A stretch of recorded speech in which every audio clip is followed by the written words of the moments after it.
The Tonight Show the other night, and I've been on the Tonight Show a lot of times, but I was the first guest, and they had me on for 2 segments at the top of the show, and I had never done that, and I thought, wow, that's cool. But then I just worried about how to do it. Then I'm like, what the fuck am I going to say for 2 segments? And there's a lot of there's a little status there that I don't have. I'm not going to wear a suit. I just can't function in a suit, and I'm going to look like an asshole coming out like this. And I did. I just came out like this. I didn't have a choice.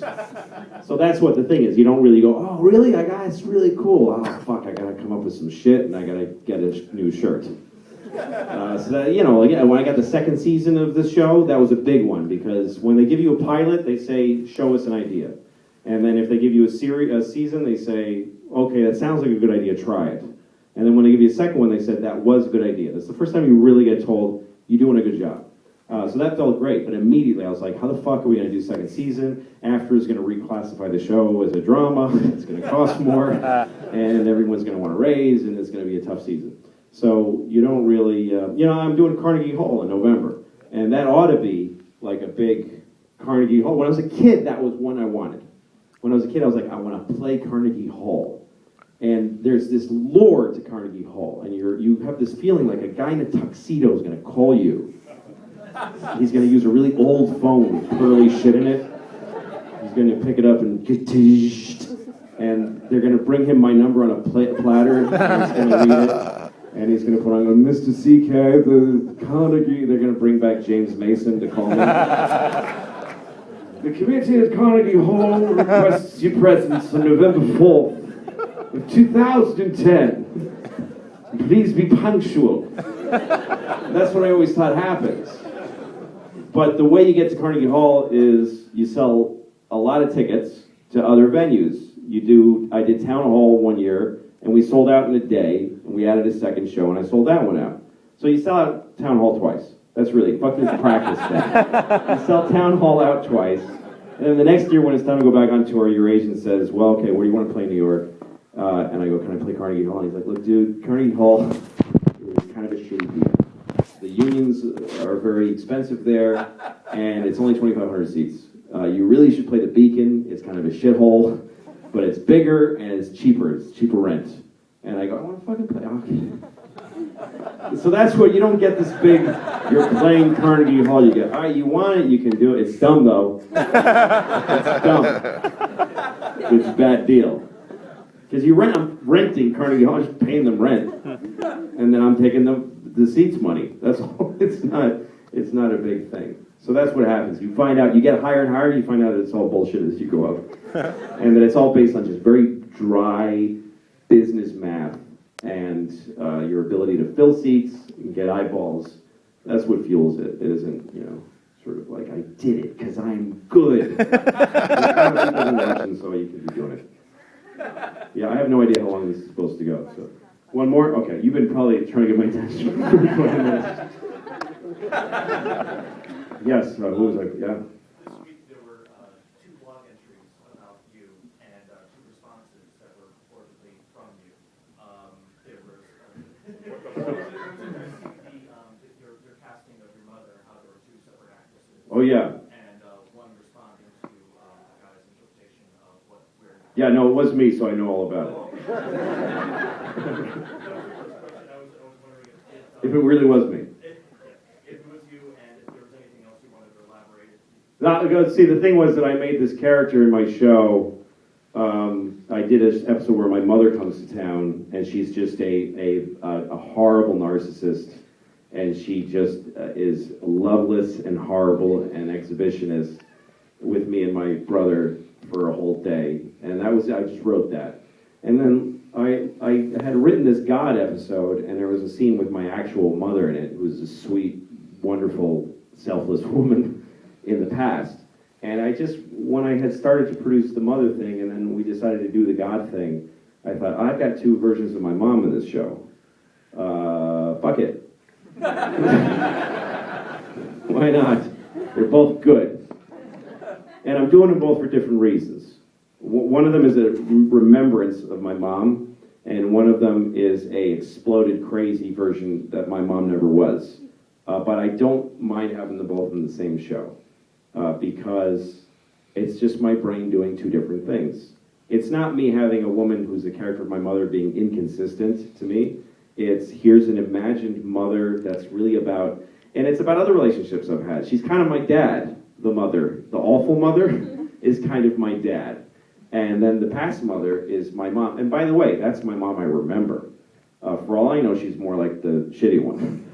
I don't know. You don't really know. Your remembrances are very distilled, and there's a fakery about them too. So she might be the one that's not. So I decided, fuck it. It's interesting to have these two different views. People get mad. They can go fuck themselves. It's okay.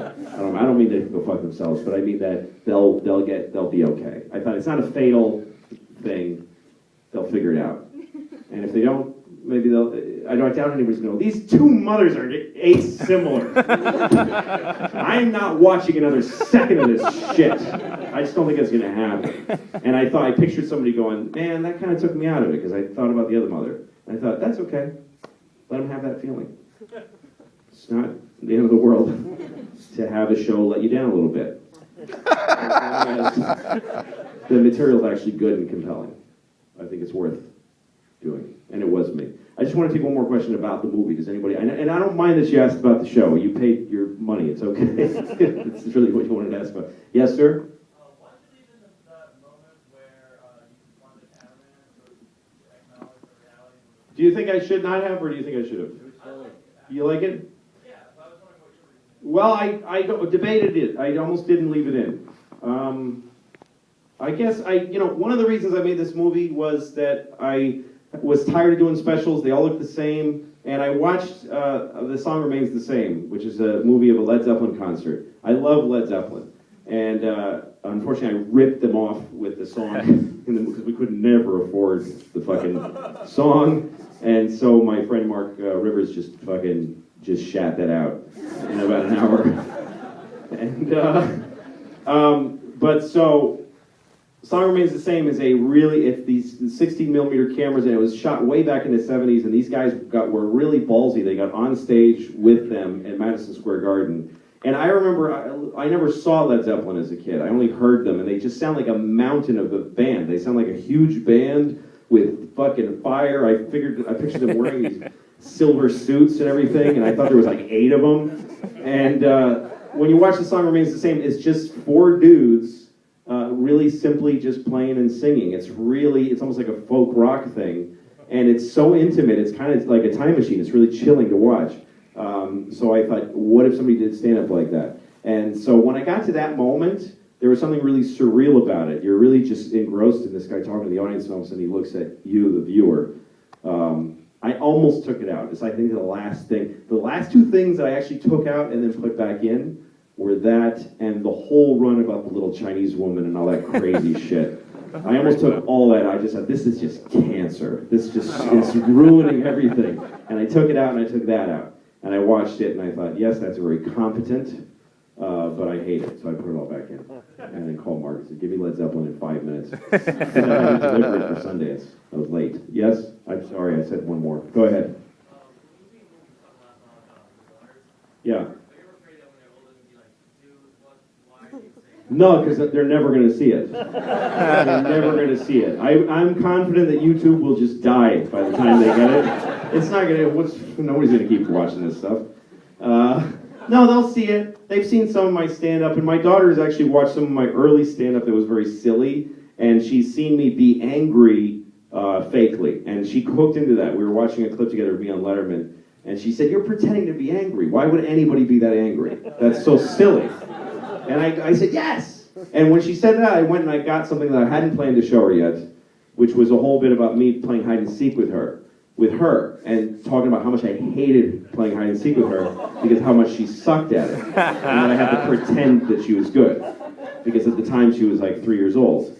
So I showed her that, and she laughed like crazy. And she said, that's how my sister plays, her younger sister. And I said, that's it. I said, don't you, when she's doing that, don't you kind of go, okay, I'll pretend I can't see you. And she says, of course I do, because I don't want to hurt her feelings. I said, but inside you kind of want to go, you suck, I hate this. And she said, yes. And I said, well, that's what I felt with you. And also, she knows you can be mad at somebody you love. And she's my daughter. She's got my DNA, so I think she will be equipped to understand this shit. I hope so.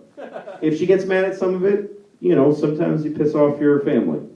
Sometimes you hurt your family's feelings. And that's just the way that goes. But for the most part, I think it's okay. I think it's great. The more you say shit out loud that's true, I think you're fine. If you have a family and you have those feelings, you kind of should tell them. You should tell them, sometimes I really hate you. Sometimes you really stink. Right now, she's 8. I'm not going to tell her that sometimes I hate her. But it's okay to tell her that she sucks at hide and seek, I think. That's it. I got to stop. Thanks a lot, folks. Thanks for coming.